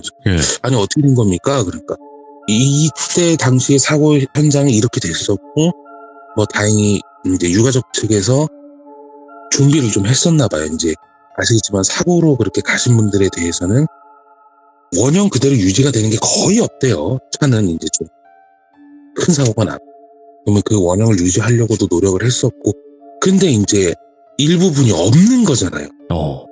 이 할리형 그 휀다라는 타이어와 그 빗물막이 사이에 이제 신체 일부분이 있다 보니까 그거를 또 처리가 못한 상태에서는 또 못 가려고 했었나 봐요. 그래서 알아달라고 얘기를 했는데 워낙 이 사람이 좀 그거 하니까 기가 세고 불같아서 직접적으로 커뮤니케이션은 안 되고 본인의 존재를 드러내려고 했었는데 그것도 안 되고, 그렇다가 우연찮게 그렇게 됐었는데 한마디로 또 그게 생각이 나더래요. 잠깐만. 그러면서 이제 집에 왔죠. 이제 해결됐다고 하니까 마음도 편하고 집에 왔는데 경비 아저씨가 오셨어요? 그러니까 예 안녕하세요. 선생님 저 혹시 그때 한번 며칠 전에 냄새 때문에 민원 들어온다 그러지 않았어요? 그러니까 혹시 제가 또 그 기름 냄새 때문에 그러나? 아니야 무슨 누군지 모르겠는데 주차장 어디다가 무슨 썩어 돈테나 이런 걸 놔둔 것 같더라고. 무슨 소리세요? 아니 음식물 냄새가 계속 썩는 냄새가 나갖고 암만 찾아도 없더라고. 근데 민원은 들어오니까 얘기는 해야 될 거 아니야. 나도 하긴 그렇죠. 근데 냄새 안 나던데 이렇게 얘기를 하세요. 그래서 순간적으로 등에 식은땀하고, 그러니까 머리끝부터 발끝까지 전기가 통한다는 게 어떤 건지 그때 알았대요. 내 휀다에서 나는 냄새였구나. 근데 이게 그냥 오픈돼 있으면 그냥 지나가는 음식물 쓰레기 냄새로 났을 텐데 카바를 씌워놓으니까 냄새가 안에서 고였다가 그게 퍼지니까 주차장 안에 다 썩은 내가 났던 거예요, 그때.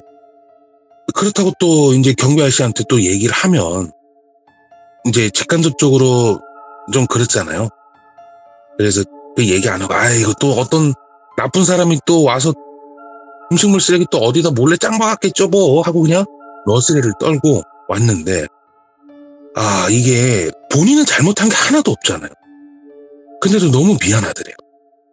본인이 선두로 서서 가다가 일부분을 밟고 넘어지고, 그 사람 입장에서 봤을 때는 자기의 일부분을 가지고 도망간 거잖아요. 그렇죠. 그리고 수습도 안 해주고 본인도 잘못한 걸 모르고 인지도 못하고. 그러니까 나는 아무 잘못이 없는데 그 사람 입장에서 생각하면 너무나 가슴이 아프고, 네. 또 유가족 입장에서는 또 얼마나 또 가슴 아팠겠어요. 그래서 내가 잘못한 건 하나도 없지만 그래도 그분이 어디서 사는지 아무런 정보를 알 수가 없기 때문에, 그분이 이제 절에 다니시는 분이셨는데 절에 가서 초 하나 올리고 그냥 좋은 데 가시라고, 미안했다고, 내가 잘못했다, 네. 고생 많았고 그래도 다음 생에서는 꼭 좋게 태어나시고, 그래도 저 같은 놈한테 뭐 그런 알려주려고 고생 많았다, 다음에는 꼭 천수대로 다 누리고 가라고 그렇게 빌어주고 왔는데, 오토바이는 어떻게 할 수가 없잖아요. 결국은 폐차랍니다. 그때 당시에 모델명이나 이런 건 잘 모르지만 지금도 할리 데이비슨 로드킹이라는 모델이 지금도 3천만 원에서 4천만 원 정도 하고, 그러면 그때 당시에는 더 비쌌을 거예요. 그럼요. 네. 근데 아낌없이 폐차를 했답니다. 그래서 형님, 아니 그러면 날 주지, 잘 타다가 아니면 팔든가. 왜 팔지? 그거 돈 1,000만 원을 더 받으면 그때 그 당시에 돈이 얼만데. 그러니까 하는 얘기가, 야, 그렇게 하면 나한테 뭐가 남는데? 아주 원초적인 질문한 거야. 아니 그래서 돈이라도 남잖아요. 야, 우리 오토바이 타는 사람들이 제일 위험한 게 사고잖아. 야, 그거 타고 다니다가 잡기 들려가지고 누구 하나 죽으면 좋겠냐? 다 나한테 업으로 돌아올걸? 그런 얘기 하지 말고, 너도 기분이 이상하면 타지 말고, 컨디션이 안 좋으면 타지 말고, 과속은 뭐 제가 워낙 또 속도감은 쫄보라서 50km 이상 못 밟아요. 네. 그런데도 무조건 조심하라고. 그리고 뭔가가 너도 알 거 아니냐 하면서, 뭐 저도 알긴 알죠. 좋은 게 좋은 거고 돈으로 해결할 수 없는 거고, 네가 만약에 그 사람 입장이 됐다 생각해봐. 그러니까 너는 그냥 안전하게 라이딩하고 즐기고, 그러다가 나중에 오토바이를 팔거나 뭐 차로 갈아타거나 해라. 너는 하지 마. 라고 마무리가 됩니다. 야, 진정한 라이더시네. 그런데 아니, 하나 더 있습니다. 예. 옆에서 같이 술 먹던 혼다 형이, 혼다요? 그분은 혼다 브랜드의 오토바이를 이제 운영을 해서 혼다 네. 형이라고 하는데, 그분이, 야, 나한테는 왜 무서운 얘기 없냐고 안 물어봐? 라고 얘기하면서 그 자리에서 하나를 더 들어요. 그게 이제 다음 이야기구나. 그게 다음 얘기로. 아유, 혼다 형 서운할 뻔했네, 안 물어봤으면. 네. 그렇지. 무서운 이야기는 네, 그렇죠. 그렇게 해서 다음 시참의 제목은 혼다 형의 이야기입니다. 혼다 형의 이야기. 아니, 오토바이 브랜드 다 나오는 거 아닌가 이거 모르겠지만. 일단은 스즈키까지는 잘 모르겠습니다. 뭐 두카티 형 나오고 뭐 이런 거 아닌가 모르겠지만. 야, 근데 확실히 그 할리 형님이 생각이 깊으셨네, 마지막에. 또 좋은 말씀 해주셨고. 야, 이런 일도 있었구나. 그 오토바이 타시는 분들이 사고 정말 조심해야 되잖아요. 맞습니다. 저도 네. 저 덩치에 라이딩복이라고 해서 되게 두꺼운 뭐 실리콘으로 되어 있는 옷인데, 저도 그걸 입고 운전을 하거든요. 그래서 위험하지만 또 어떻게 인연이 닿아서 제가 또 한 20몇 년 만에 오토바이를 탈 생각을 다시 하다 보니까 할리 형의 이야기를 듣더니 발끈한 옆에서 혼다 형은 야, 왜 나한테 안 물어봐? 예. 그러더라고요. 그래서 아, 네, 그럴만 다음 했지. 시점까지 스포일러를 한번 조금 해보겠습니다. 아이고, 알겠습니다. 감사드리고요. 그리고 오늘 헬릭스님께서 오랜만에 그 이야기를 들려주셨지만 정말 몰입감은 여전하네. 진짜 여전하네요. 아닙니다. 네. 언제나 좀 더 좋은 모습을 보여드리고 싶기는 한데 아직까지도 오래간만에 해서 그런가 오늘 조금 떨렸어요. 그 살짝의 떨림 때문에 또 그 맛이 있는 거 아니겠습니까? 그죠? 네, 맞습니다. 네. 그래도 워낙 또 말씀 잘 하시다 보니까 저희가 이해를 너무나 잘 했던 것 같습니다. 너무 감사드리고요. 헬릭스님 항상 좋은 일만 가득하시길 바라겠습니다. 네, 감사합니다. 바로 네. 방송으로 넘어가겠습니다. 이 멘트 맞죠? 감사합니다. 네, 감사합니다.